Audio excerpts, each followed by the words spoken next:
Hello friends, কেমন আছো সবাই? আশা করি সবাই ভালো আছো। আমিও খুব ভালো আছি। আজকে আমি দেখতেই পাচ্ছ সামনে চিকেন আছে। তো চিকেন তো আমরা সবাই বানাতে জানি। তো আজকে আমি ইজিভাবে আর ঝটপটভাবে কিভাবে চিকেন বানাতে হয় সেটাই তোমাদের সাথে শেয়ার করব। তো চলো রান্নাটা স্টার্ট করছি।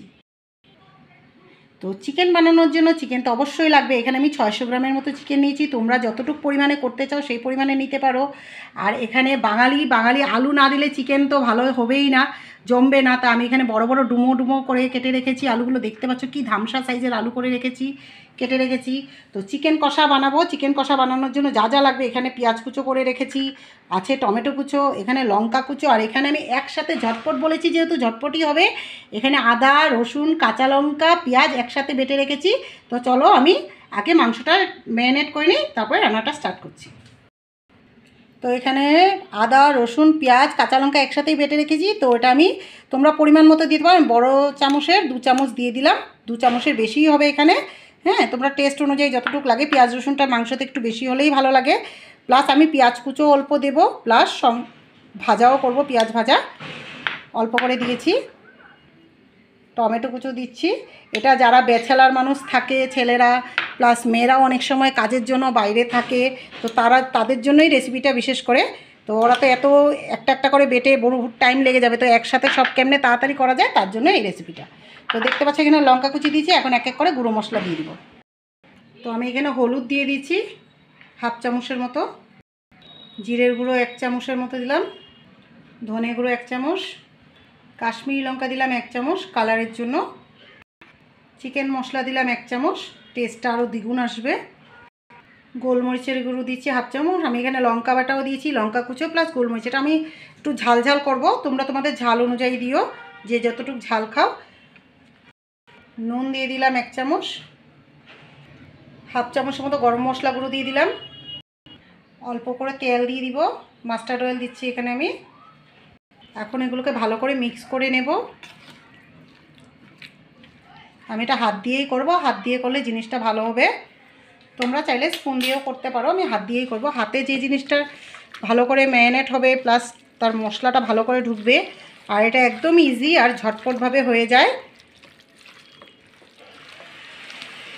একবার এইভাবে বানিয়ে খেও, খুবই ভালো লাগবে। এটাকে ম্যারিনেট করব এখন ভালো করে মেখে। আমি আধা ঘন্টার মতো রেখে দেব, তোমরা চাইলে আরও রাখতে পারো। আর যার একদমই সময় নাই সে 10-15 মিনিট রাখলেও চলবে। মশলার গায়ে যে যে লেগ পিস আছে এগুলোকে ভালো করে যাতে ঢুকে যায়। তো বন্ধুরা আমার ম্যারিনেট হয়ে গেছে, তো এটা আমি ঢাকা দিয়ে রাখছি। আধা ঘন্টা পরে রান্নাটা করছি। তো বন্ধুরা আমার আধা ঘন্টা হয়ে গেছে ম্যারিনেট করা। তো আমি আগে আলুটা ভেজে নেব। তো আলুতে অল্প করে নুন দিয়ে দিচ্ছি, অল্প করে হলুদ দিয়ে দিচ্ছি সামান্য পরিমাণে। আলুটাকে ভালো করে মেখে নেব হলুদ নুনের সাথে। তো আমি কড়াইটা আগের থেকে বসিয়ে দিয়েছি, কড়াই গরম হয়ে গেছে। তো এখন আমি তেল দিয়ে দিচ্ছি। এটা আমি পুরো মাস্টার্ড অয়েলে করব। তো তেলটা গরম হয়ে গেছে, সরি। হ্যাঁ, আলুটা ভেজে নিচ্ছি। আলুটাকে লাল লাল করে ভাজবো। মাংসের আলু লাল লাল করে না ভাজলে ভালো লাগে না। আর আমরা বাঙালিরা একটু মাংসতে আলু না হলে হবেই না, আলু সব কিছুতেই চাই। তো একটু আলু দিচ্ছি, তোমরা চাইলে দিতেও পারো নাও দিতে পারো, এটা তোমাদের ইচ্ছা। কিন্তু আমি একটু আলু পছন্দ করি চিকেনে, তাই আমি আলু দিলাম। তো আলুটাকে লাল লাল করে ভেজে নেই, তারপরে আমি মাংসটা বানাবো। তো বন্ধুরা আমার আলু ভাজা হয়ে গেছে, দেখতে পাচ্ছ কি সুন্দর লাল লাল করে ভেজে নিয়েছি। তো এখন আমি নামিয়ে নিচ্ছি। ফোড়নে বড় এলাচ আর 2টো দারচিনি দিলাম, 2টা তেজপাতা চিড়ে দিলাম, পেঁয়াজ কুচোটা দিয়ে দিচ্ছি। পেঁয়াজটাকে একটু লাল লাল করে ভাজবো।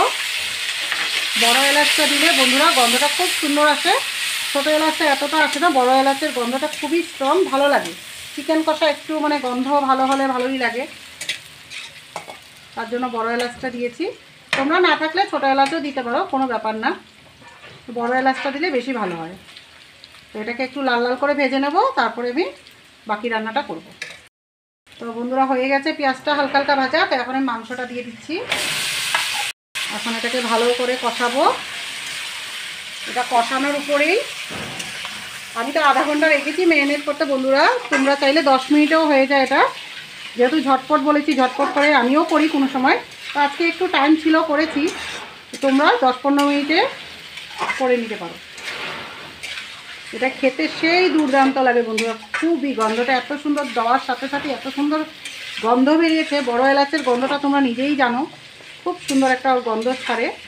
তো এটাকে আমি ভালো করে কষাবো।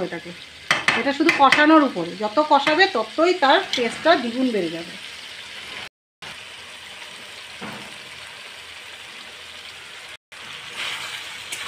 তো বন্ধুরা দেখতে পাচ্ছ কালারটা কত সুন্দর এসছে, লাল লাল ঝাল ঝাল, খুবই টেস্টি হবে এটা খেতে। ঝটপট easy and tasty recipe chicken কষা, একবার বানিয়ে দেখো, খুবই ভালো লাগবে।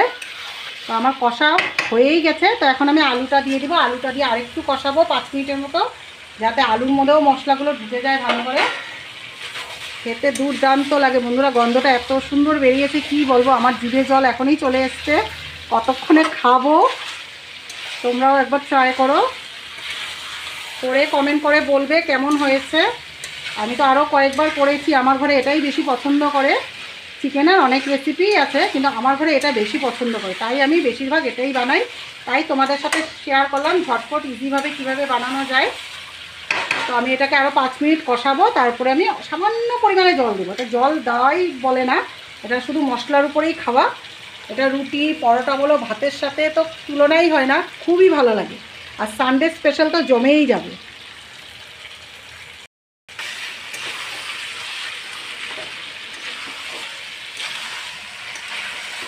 তো বন্ধুরা আমার হয়ে গেছে 2 মিনিটের মতো কষানো। এখন আমি একটু জল দিয়ে দেবো, সামান্য পরিমাণে জল দেবো। আর জলটা কিন্তু গরম জল হতে হবে, নাহলে ভালো লাগবে না, কালারটাও সুন্দর আসবে না, প্লাস টেস্টটাও বাড়বে না। দেখতে পাচ্ছ কতটুকু জল দিয়েছি, তো এটা এমনিই টেনে যাবে একটু পরে। তো এর থেকে বেশি জল দিলে এই রান্নাটা ভালো লাগবে না। তো এখন আমি 10 মিনিটের মতো ঢাকা দিয়ে দিব, আঁচটাকে মিডিয়াম করে নেব একটু। তো আমি ঢাকা দিয়ে দিচ্ছি 10 মিনিটের জন্য। 10 মিনিট পরে নামিয়ে নেব শাহি গরম মশলা দিয়ে। তো বন্ধুরা আমার 10 মিনিট হয়ে গেছে, তো আমি ঢাকনাটা খুলে দিচ্ছি।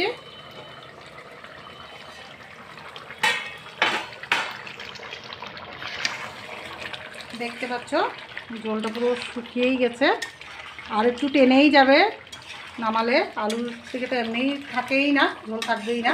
তো এখন আমি একটু গরম মশলা দিয়ে দিব। তো বন্ধুরা এখানে আমি শাহি গরম মশলা ব্যবহার করছি, গন্ধটা আরও খুব ভালো হবে, খেতেও খুব দুর্দান্ত লাগবে। তোমরা চাইলে নর্মাল গরম মশলাও ব্যবহার করতে পারো। তো আমি এটাকে একটু রিচ করে করছি, ভালোই লাগে খেতে। তো এখন আমি আরও 2 মিনিটের জন্য হতে দেব, গরম মশলার গন্ধটা যেন ভালো করে থাকে। তার জন্য আমি এটাকে আরও 2 মিনিট ঢাকা দিয়ে দিব, তারপরে আমি নামিয়ে নেব। তো আমি 2 মিনিটের জন্য আবার ঢাকা দিয়ে দিচ্ছি।